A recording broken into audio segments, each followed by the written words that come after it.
की बात है आप लोग के सामने आ जाएगा। ठीक है, हमारे साथ भारतीय जनता पार्टी के प्रवक्ता भी इस वक्त जुड़ चुके हैं, निखिल आनंद जी। निखिल जी, क्या लगता है आपको कि आज इस पर विराम लग जाएगा, एक परिवार जो इंसाफ की मांग लगातार कर रहा है, या फिर आपको लगता है कि केस इतना ज्यादा 66 दिन में तेरी जांच मेरी जांच, एक सरकार दूसरी सरकार, बीच में ईडी, तमाम जगहों पर डगमग हो चुका है कि शायद कुछ ना निकले? क्या लगता है आपको? नहीं, आपकी चिंता बहुत ही स्वाभाविक है और हम सब की चिंता है कि 66 दिनों में जिस तरीके से हेलो जी, आ रही आवाज, बोलिए।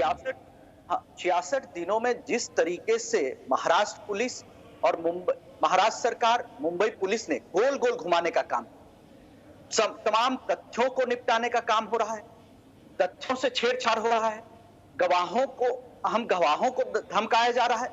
सुशांत की जहां घटना हुई, दिशा सालियान की घटना हुई, पूरी बिल्डिंग में लोगों को धमकाया गया, वीडियोस डिलीट कराए गए। मैं कहता हूं कि बिहार सरकार पर आरोप लगाने वाले शिवसेना के लोग कौन होते हैं? 48 दिनों तक जनाब आपने कुछ भी नहीं किया। और सुशांत के परिवार को, जिसको न्याय की सबसे ज्यादा दरकार, उसने जब एफआईआर दर्ज किया तब बिहार पुलिस ने इनिशिएट किया। उसके पहले बिहार के मुख्यमंत्री जी ने एक शब्द भी बोला क्या? कभी नहीं बोला। भारतीय जनता पार्टी के किसी नेता ने नहीं बोला। लेकिन हमारा कंसर्न है कि हम न्याय के लिए संघर्षरत हैं और हम न्याय चाहते हैं, इसमें राजनीति कहीं से नहीं है। महाराष्ट्र सरकार ने जिस तरीके से इनिशिएट किया, उससे लगता है कि किसी खास को बचाने की कोशिश हो रही है और all the hands are in same gloves. Maharashtra सरकार, मुंबई पुलिस, बॉलीवुड के बेबी बाबा और माफिया ब्रिगेड और उनके जितने भी स्टूज और पपेट्स हैं, सब मिलकर न्याय से भटकाने की कोशिश में लगे। और बड़ी पीड़ा तकलीफ होती है कि जिस तरीके से सुशांत की मृत्यु के, संदेहास्पद मृत्यु के 4-5 दिनों के अंदर संजय राउत ने जिस तरीके का एडिटोरियल लिखा, 5-6 एडिटोरियल लिख चुके हैं, आर्टिकल लिख चुके हैं, और एक मृत आत्मा के चरित्र हनन का घटिया से घटिया प्रयास किया गया। हमारा ये कंसर्न है कि हम न्याय के लिए न्याय दिलाना चाहते हैं। महाराष्ट्र पुलिस का कंसर्न है कि मामले को डेविएट करना चाहते हैं। महेश गुप्ता, एक चीज और है, आपने कहा कि तमाम आर्गुमेंट, इसमें क्या किसी तरीके का कोई, हम ये कहते हैं कि सिर्फ जजमेंट या कोई ऑब्जर्वेशन भी आ सकता है, क्या कुछ फटकार भी हो सकती है, वो किसी के लिए भी हो? जैसे कि महाराष्ट्र सरकार कहती है कि नहीं ये स्टेट सब्जेक्ट है, सीबीआई को नहीं सौंपना।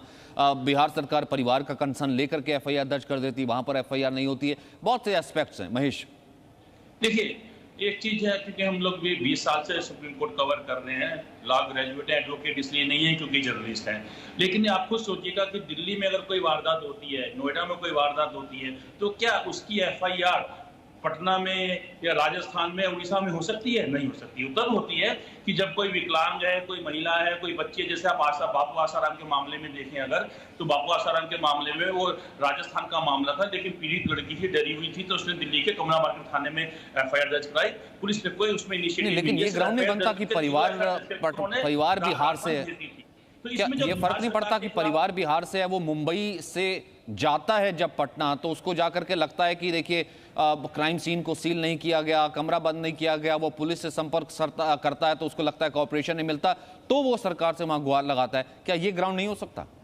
नहीं, देखिए उसके अंदर क्या होगा, आपको मैं फिर आपको बात कर गई थी कि जैसे बापू आसाराम वाले मामले में हुआ था, तो दिल्ली पुलिस ने एफआईआर दर्ज की, 0 एफआईआर करके उसको राजस्थान भेजा। जांच राजस्थान की पुलिस नहीं की, लेकिन एफआईआर उन्होंने यहाँ पे दर्ज की। तो ऐसे ही जब ये मुंबई का घटना है, अगर आपको मुंबई पुलिस पे शक है तो आप जाके 156 कोर्ट में जा सकते हैं, तो आप सरकार के पास कंप्लेंट कर सकते हैं, या सीधा कह सकते हैं मैं सीबीआई को दे दिया जाए। लेकिन कहीं आप रहते हैं और घटना उस राज्य की है ही नहीं, तो ये जो एक अटपटा है जो बिहार सरकार पे भी सवालिया निशान खड़ा होता है। क्योंकि सुप्रीम कोर्ट में इस बात पे भी चर्चा हुई थी, वकीलों ने की थी कि हमारा देश संघीय ढांचा है, हर राज्य की अपनी अपनी पुलिस है। जो सीबीआई है वो पूरे देश को देखती है, वो हर राज्य को देखती है। तो जब कोई मल्टी स्टेट होता है, इंटर स्टेट मामला होता है, तो सीबीआई उसमें काफी अच्छी तरह से काम कर देती है, क्योंकि सीबीआई के अधिकारी हर राज्य में बैठे हैं। लेकिन जब कोई कहीं वारदात होती है, तो एक राज्य में वारदात है, दूसरे राज्य में मुकदमा दर्ज कर वो पुलिस भी जांच शुरू कर देती है, दूसरे राज्य में जाकर जांच करना शुरू कर देती है। तो ये ना एक सवाल अननेसेसरी खड़ा हो जाता है। अगर बिहार सरकार इसमें 0 एफआईआर दर्ज करती और 0 एफआईआर दर्ज करके उसको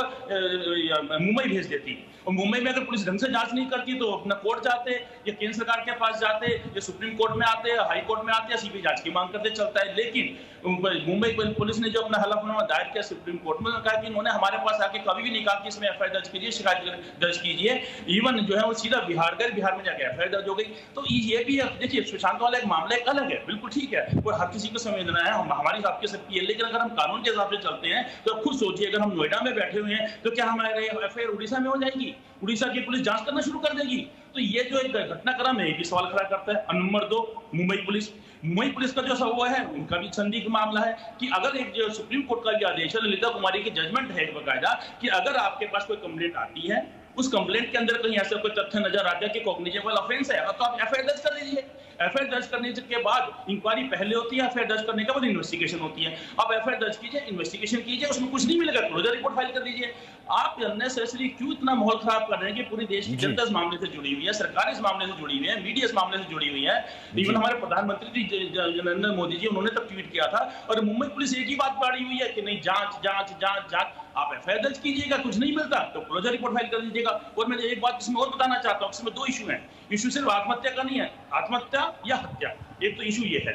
नंबर 2, अगर आत्महत्या भी निकलती है तो इसमें एक इशू ये भी है कि जो पैसे का इसमें धांधली है, क्या पैसे का इसमें छल कपट हुआ है, कहीं पैसे का कोई गबन हुआ है, कहीं पैसे का लेन देन हुआ है, या पैसे किसी ने हड़पा और हड़पने के बाद जो है उन्होंने उसको ब्लैकमेल करा। और इसमें मैं एक बात आपको और बताना चाहूंगा, जो बात बहुत कम उठती है, इसके अंदर जो सुशांत सिंह के पिता हैं, उनकी तरफ से जो रिप्लाई फाइल हुआ है, उसमें कहा गया है कि उन्होंने, सुशांत सिंह ने अपनी सिस्टर को भी बोला था कि ये मुझे कहती है कि मुझे परेशान करती है, और कहती है मैं तुम्हें किसी झूठे केस में फंसवा दूंगी, झूठे केस में फंसवा दूंगी के मायने बड़े होते हैं, मुझे कहना नहीं चाहिए, लेकिन हम सुप्रीम कोर्ट कवर करते हैं, कोर्ट कवर करते हैं। बहुत सारे केसेस ऐसे आते हैं जिसमें एक महिला जो है सिर्फ एक आरोप लगा देती कि मैं लिविंग रिलेशन में थी, लेकिन जो कुछ मेरे साथ फिजिकल रिलेशन हुआ वो मेरी मर्जी के खिलाफ था, तो सीधा 376 का रेप का केस दर्ज हो जाता है, जिस पर चर्चा नहीं हो रही है, और इंसान बहुत ज्यादा घबरा जाता है।